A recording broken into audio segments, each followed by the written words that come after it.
Okay, in the middle of an install of a Bolt 160 amp hour lithium ion battery system for a 2005 Club Car Precedent, which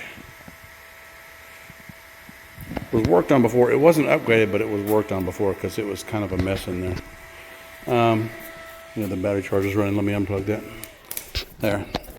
The 05 Club Precedent has the little bulkhead, this little bulkhead with all the stuff on it, the controller and charger and all that stuff, was mounted in a center console. So now I have moved that over here. My next challenge is going to be getting, I've had lots of challenges, but the next challenge is going to be getting these brackets in because the bolts that hold them down they're not long enough to go all the way through the frame members, and I really don't want to drill into the frame. So I am looking at getting some longer bolts than what came with it, and I'll just drill down through there. Instead of using these holes, I'll use these. Now on that side, I will use the slots because there's plenty of space to put the bolts through. And let's get over here.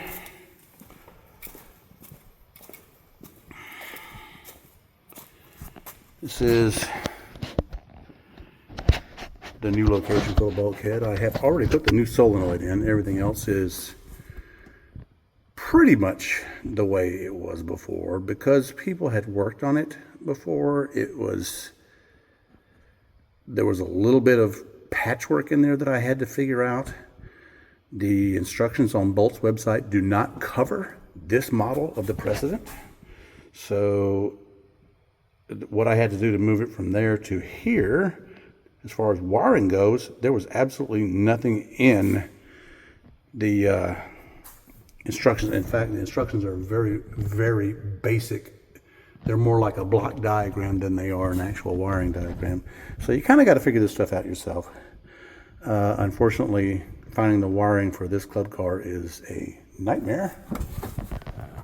I did finally, I kind of sort of located some online, and I redrew them so that they're a little bit easier to understand. And it helped me figure out a few things like the resistor in between both sides of the solenoids. The, what do they call that thing?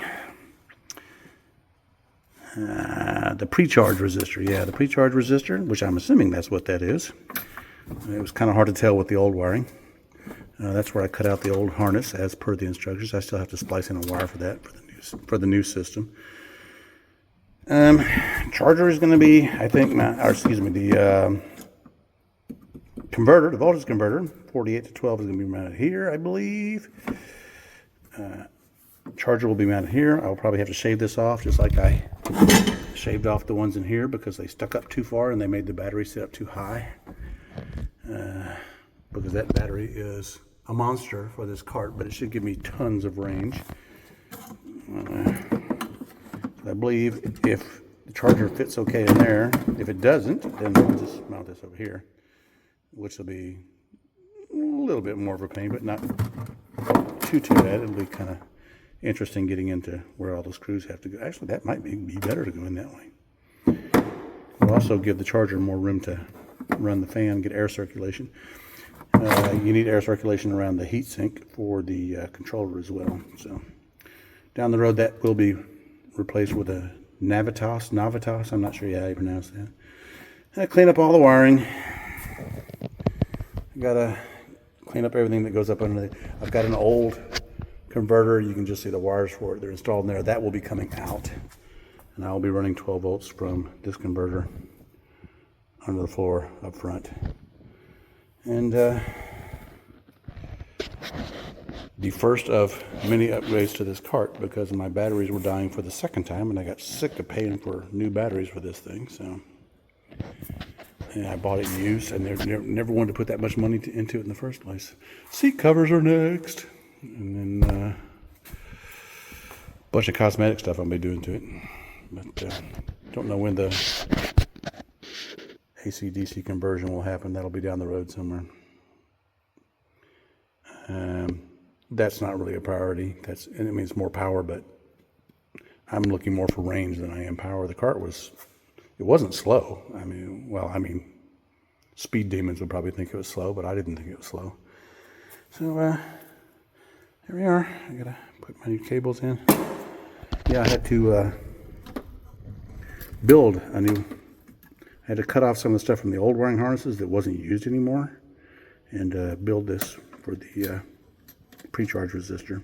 That's just sitting there loose right now. And